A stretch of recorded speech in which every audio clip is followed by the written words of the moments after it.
I'm playing Becky Sharp, and Becky is a character who, she comes from very humble beginnings.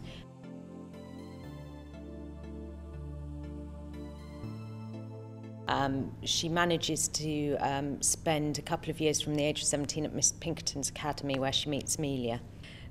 Throughout the play you kind of see her clawing her way from really a kind of, she's had a very poor beginning, and clawing her way into society through quite underhand means. She's very single-minded in the way she approaches getting what she wants, and is quite happy to lie, steal, cheat her way through life in order to get what she wants, and regardless of how it affects the people around her. I play Amelia Sedley. She's described as naive and innocent, a sweet girl, good-natured, but also somebody who cries at the end of a novel, or a dead canary bird, as it says at one point. And I think that really sums Amelia up as a character. She's so sensitive and open to be stabbed by everyone around her, and that happens. She leaves Miss Pinkerton's Academy for Young Ladies, having done very well there and is a star pupil, and who should be set up for life to then go and get married and, you know, have a good life. But that doesn't happen for Amelia. And yeah, it just follows on from bad to worse. And I suppose if you choose Becky Sharp as your best friend, you're going to get into trouble. To Amelia, Becky is her best friend. And Amelia is the type of honest person who, if she has a friend, that's it. And you know, she doesn't expect anything bad from Becky. And although Becky does terrible things and says terrible things to her, Amelia is so naive and innocent that she takes that as, oh, well, that's okay, she's being honest with me and I should take that on board. And she's ridiculous in that way, and you want to shake her. She's so frustrating, you know. But yeah, they're absolutely friends in Amelia's eyes. Absolutely. Adores her and forgives her for everything.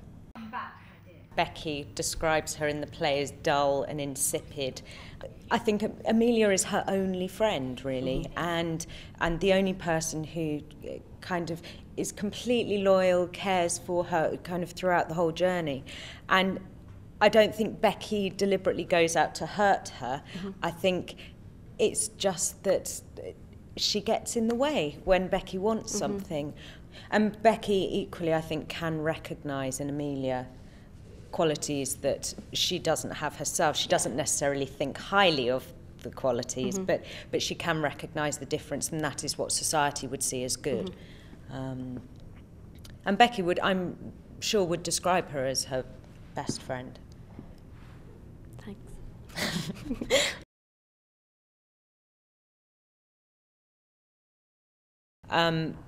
I think certainly Becky is more than enough of a handful to deal with by herself, and she is such a multifaceted kind of character, and there are so many different layers to play that it's kind of a full-time job, really, just focusing on which parts of her need to be clear at which specific thing.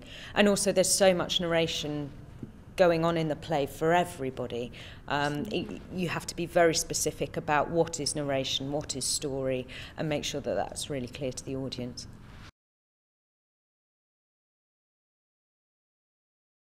I think, not sure about favourite yet, but a key moment for Becky is there's a lovely speech she has where she's describing how she's alone in the world, she has nothing. She's not like Amelia, who's kind of given £10,000. She's got to work and use her wits to get whatever she's going to achieve in life. And within that, she kind of describes Amelia as a pink little chit. It's quite horrible about her. And then you see her saying, and why should I not take my place above? I look forward to the day where I take my place above her in the world, as why indeed should I not? As she then sits down and writes a lovely letter to my beloved Amelia, you know, and how much I've missed you and things, which I think is very, very Becky.